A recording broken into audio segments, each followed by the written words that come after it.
This video came at a good time because I went to a concert last night for the first time in a while, and having had 3 adult beverages, mostly just staying up past my bedtime, has meant that I'm feeling old today. See that? This is not a 20-year-old forehead anymore.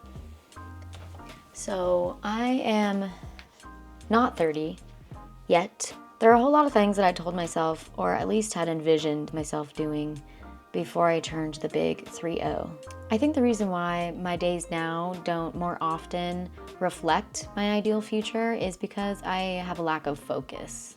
But mostly I think it is because I have these broad, vague, lofty goals with no real deadline. Leonard Bernstein once said, if you want to achieve great things, you have to have a plan and not quite enough time to do it.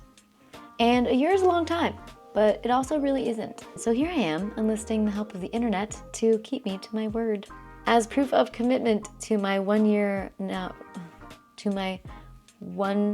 from now self, here are my before I turn 30 goals. Before I turn 30 and before I re-enter a new phase of my creative life, what I really want to do is develop a religious dedication to my craft, to improving.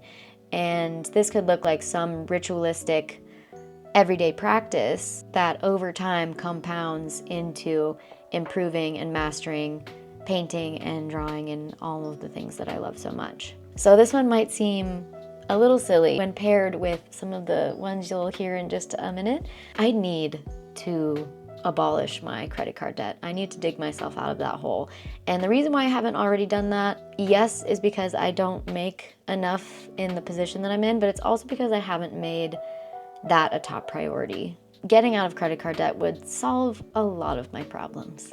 This one I didn't think I would want to do or even try again. I'd like to compete in another endurance sport race.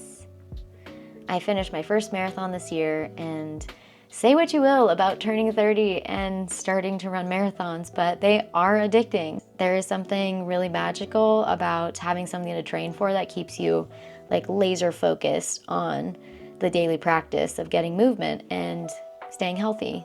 And they're just fun. Gotta enter the pain cave, baby. So this is the one that feels a little silly paired with getting out of credit card debt. Ever since I was a teenager, I told myself I would go to Burning Man before I was 30. I mean, what's not to love? Camping, people, music, art, and getting out of your comfort zone. I have been drawn to it for so long. I've never made it happen before, and I'm running out of gosh darn time. A fun one, going to therapy. Since growing into an adult, I have really seen the value in it, and it's something I've been meaning to do for a long time. I finally am on health insurance, and so I can justify going to therapy without paying $250 an hour out of pocket. I really want to explore the old noggin, learn some tools to deal with the anxieties that come from living. So it wasn't until I did my sketch tour video that I realized I don't actually have one full completed sketchbook because I tend to rip the pages out. So that is now a goal of mine, to just have one fully completed sketchbook, which I don't think is going to be very hard. I think it just means staying organized, which is hard for me, but it's doable. Another book-related item on the list is reading a book a month. I don't read as much as I'd like to, and I think having a goal, just like having something to train for, is a way to keep that in mind. I don't think one a month is going to be too hard. Let's check back in about that. 30-year-old Holly, if you're watching this, I'm sorry.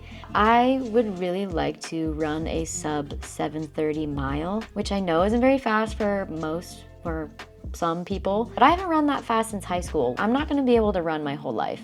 I'd like to push the limits a little bit while my legs still be working. I'd also really like to do 5 pull-ups. I've been able to do 2 in a row ever.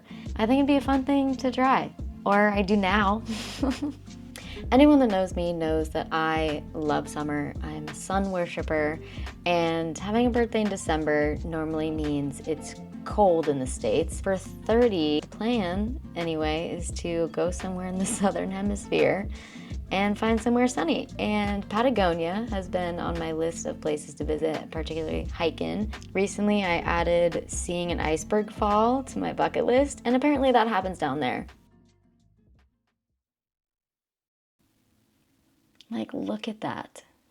Okay, lastly, some artistic business goals. One business goal is I'd like to not have to take on side gigs. I love working for my friends. I love stepping in for them in creative events. I love the community. It's always great. In financial and energetic ways, I am putting that into someone else's dream.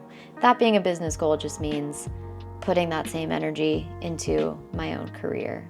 And last but not least, and in sort of a conceptual way, I would really like to master the art of letting go, of surrendering. You think I have this attachment to control of outcomes particularly, or control of how people perceive me, which I think is very rooted in the people pleaser in me. Attachment holds me back a lot in my creative and personal lives, and I think by unblocking that, I would be able to make space for a lot of other more fulfilling things. All right, thank you for watching this. This is mostly just for 30-year-old Holly to reflect on. We're all in this together now. You know, people make a big deal out of these decade birthdays. Really, it's just a good excuse to reflect on where you're at in your life and where you want to be, and maybe how to close that gap. And if you have already, that's amazing. Don't sell yourself short. Keep going. To future Holly, happy birthday.